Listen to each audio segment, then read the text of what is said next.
Si Leia ay isang tahimik na nilalang sa gitna ng maingay na mundo. Lumaki siya sa isang maliit na bayan kung saan kilala ng lahat ang isa't isa. Pero kahit doon, ramdam niya na hindi siya kailanman naging bahagi ng malalaking eksena. Hindi siya mahilig sa spotlight. Hindi siya sanay sa malalakas na tawa sa gitna ng mga inuman. At hindi siya komportable sa mga mata na nakatingin sa kanya kapag siya ay nagsasalita. Sa eskwela, siya yung tipo ng estudyante na palaging nasa likod ng klase. Hindi dahil wala siyang alam, kundi dahil mas gusto niyang makinig kaysa magsalita. Habang ang iba ay sumasali sa mga school events, si Leia ay masaya na sa pagbabasa ng libro sa library habang pinapanood ang mga kaibigan niyang nagtatawanan sa labas. Pero dumating ang punto sa buhay niya na parang hindi sapat ang pagiging komportable sa kanyang sariling mundo. Nakita niya ang mga kaklase niyang nakakakuha ng mga oportunidad,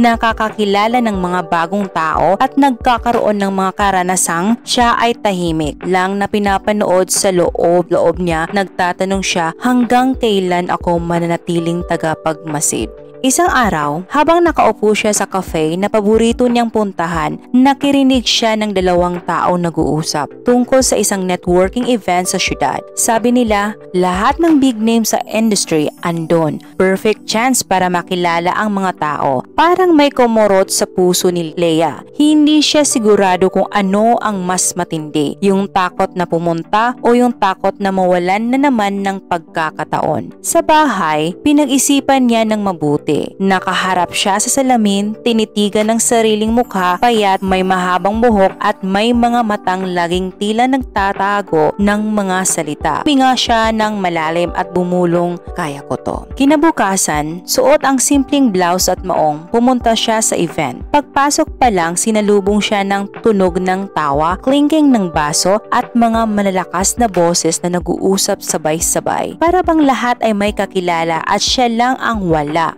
Naramdaman niya ang pamilyar na kaba. Parang gusto niyang bumalik sa pintuan at umuwi. Pero hindi. Pinilit niyang ngumiti at maglakad papasok. Unan niyang ginawa ay pumunta sa drink table. Hindi dahil gusto niyang uminom, kundi dahil kailangan niya ng dahilan para magmukhang busy. Habang umiinom ng juice, isang babae ang lumapit. Hi, I don't think we've met. I'm Trina. Sabi nito na may malaking ngiti. Si Leia, kahit nanginginig ang boses, ay sumagot. Hi, I'm Leia. Nice to meet you. Simpleng pagpapakilala pero para sa kanya, malaking hakbang na iyon. Hindi niya alam kung saan hahantong ang usapan pero nagpatuloy si Trina sa pagtatanong tungkol sa trabaho niya, sa mga interest niya. Sa unang pagkakataon, naramdaman niyang may taong genuinely interesado sa kanya. Habang lumalalim ang gabi, unti-unti siyang nakahanap ng mga taong nakakaintindi sa kanya. Hindi lahat ay kasing ingay ng iba. Ilan din na tahimik pero pumunta doon para mag-try ng bagong-bago katulad niya. Doon niya na-realize na hindi pala kailangan maging pinakamalakas ang boses para marinig. Minsan, sapat na yung pakikinig at yung tamang salita sa tamang oras. Pero hindi ibig sabihin ay nawala agad ang pagiging introvert niya. Sa tuwing may masyadong maraming tao na lumapit sabay-sabay, kailangan pa rin niyang huminga at maghanap ng sandali para magpahinga sa isang tahimik na sulok. Sa restroom, habang nakatingin sa salamin, naisip niya, okay lang pala. Hindi ko kailangan magbago ng buong pagkatao ko para makihalubilo. Sa paglipas ng mga buwan, sinimulan niyang i-challenge ang sarili. Tuwing may mga meeting, pinipilit niyang magsalita kahit isang beses lang. Sa mga get-together, kahit gusto niya umupo sa gilid, nagvo-volunteer siyang mag-organize ng simpleng game para lahat ay magkausap. Hindi naman siya naging biglaang life of the party, pero napansin ng mga tao na mas madalas na siyang kasama. May mga pagkakataon na sumusobra ang ingay ng mundo at kailangan niyang bumalik sa kanyang comfort zone. Pero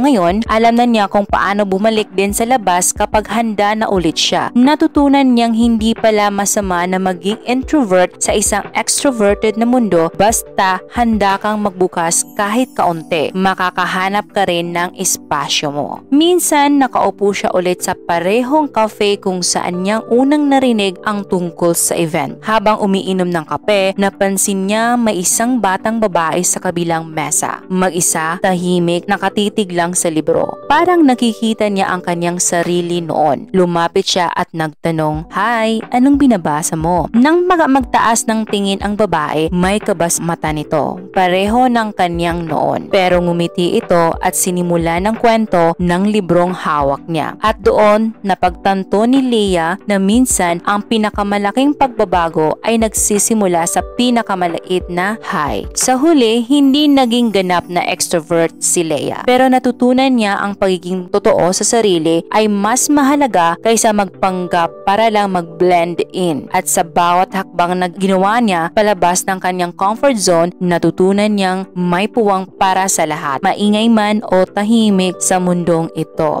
At sa loob na ingay, natutunan niyang hanapin at pakinggan ang sariling boses.